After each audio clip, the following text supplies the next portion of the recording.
آپ نے دیکھا یا سنا ہوگا کہ چائنیز قوم بہت تیز اور ہوشیار قوم ہے۔ تو آپ نے بالکل ٹھیک سنا۔ آپ کو یاد ہوگا پچھلے دنوں چائنا نے اس بات کا ثبوت پوری دنیا کے سامنے پیش کیا۔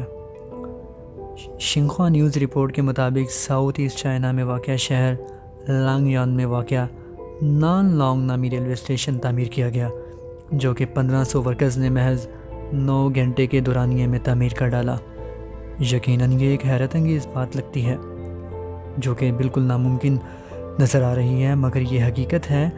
اس بات کا ثبوت وہ ویڈیو ہے جو چائنا کی آفیشیل ویب سائٹ سے اپلوڈ ہوئی ہے۔ People republic of China East Asia میں واقع ملک ہے۔ یہ دنیا کی سب سے زیادہ آبادی والا ملک ہے، جو کہ 1.5 بلین کی آبادی پر مشتمل ہے، اور زمینی اعتبار سے دیکھا جائے تو یہ دنیا کا 5واں بڑا ملک ہے۔ آزادی حاصل کرنے کے بعد چائنا کو اتنی اہمیت نہیں دی گئی، مگر اب مغرب چائنا کی مضبوط پوزیشن کو تسلیم کر چکا ہے۔ چائنا ایک سپر پاور کے طور پر سامنے آ رہا ہے۔ یہی وجہ ہے کہ چائنا ٹیکنالوجی سے لے کر زندگی کے ہر میدان میں آگے ہے۔ وہ امریکہ جیسے مضبوط ملک سے ٹکر لینے کے لیے بھی تیار ہے۔ یہ ایک مضبوط دفاعی اور ایٹمی ملک ہے۔ آخر چائنا کی اتنی جلدی ترقی کرنے کا کیا راز ہے؟ کیا یہ سب ان کے لیڈرز نے کیا یا انہی کی محنت ہے؟ تو یہ بالکل غلط ہے، بلکہ چائنا کی عوام کا اپنے لیڈر کا بھرپور ساتھ دینا ہی اس بات کا ثبوت ہے کہ چائنا نے اتنی جلدی ترقی کی۔ انہوں نے اپنے حکمرانوں کی قیادت میں چائنا کو دنیاوی جنت بنا ڈالا۔ ان کے مثالی طرز زندگی سے بہت سارے ممالک کی توجہ مبذول ہوئی ہے، اور انہوں نے اپنی طرز زندگی کو چائنا کے مطابق ڈال لیا ہے۔ سوشلسٹ انقلاب کے بعد اقتدار سنبھالنے والی قیادت نے زندگی کو ایک نیا نظریہ عطا کیا ہے، اور قیادت خود مسائل کو حل کرنے کے لیے مسائل کی جڑ میں چلے گئی ہے۔ خود غرضی کی زندگی گزارنے کی بجائے انہوں نے نظم و ضبط اور جذبے سے کام کرنا سیکھا۔ اس کامیابی کو مرکزی معیشت کا نتیجہ قرار دیا جا سکتا ہے، جس نے عام لوگوں کی دہلیز تک معاشی راحت پہنچائی۔ وہ ایک سادہ اور کفایت شعاری والی زندگی سے لطف اندوز ہو رہے ہیں۔ انہوں نے آسائشوں والے طرز زندگی کو مسترد کر کے ایک نئی دنیا اور ایک نیا انسان متعارف کروایا۔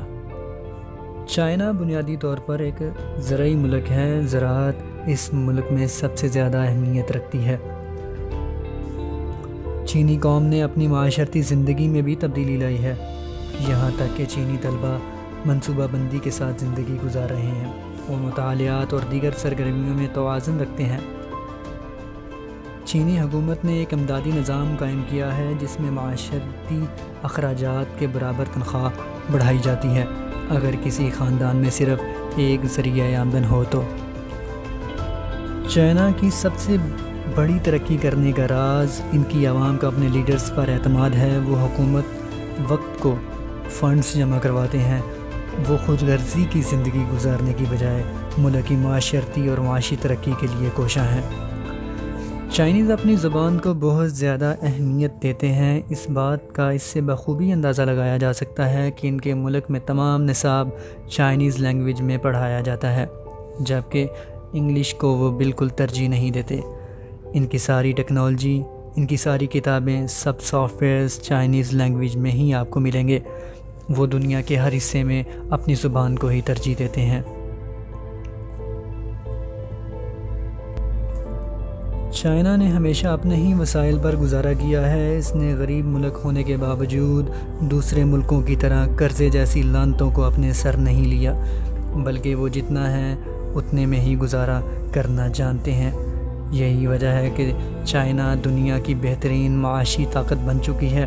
90% عالمی مارکیٹوں میں چائنا کا راج ہے۔ یہ سب اسی حکمت عملی اور کفایت شعاری، صبر و حوصلہ کا نتیجہ ہے۔ چائنا نے ٹیکنالوجی کے میدان میں بہت زیادہ ترقی کی ہے۔ اس نے تمام فون کمپنیاں جن کا شمار آئی دنیا کی بہترین کمپنیوں میں ہوتا ہے، وہ کمپنیاں لگائی ہیں۔ دنیا کا سب سے بڑا عالمی فون آئی فون چائنا میں اسمبل ہوتا ہے۔ چائنا نے ٹیکنالوجی سے لے کر زندگی کے ہر میدان میں ترقی کی ہے. یہی وجہ ہے کہ آج چائنا بہت بڑا ملک بن چکا ہے. اگر آپ کو ہماری یہ ویڈیو پسند آئی ہے تو اسے لائک کرنا مت بھولیے گا.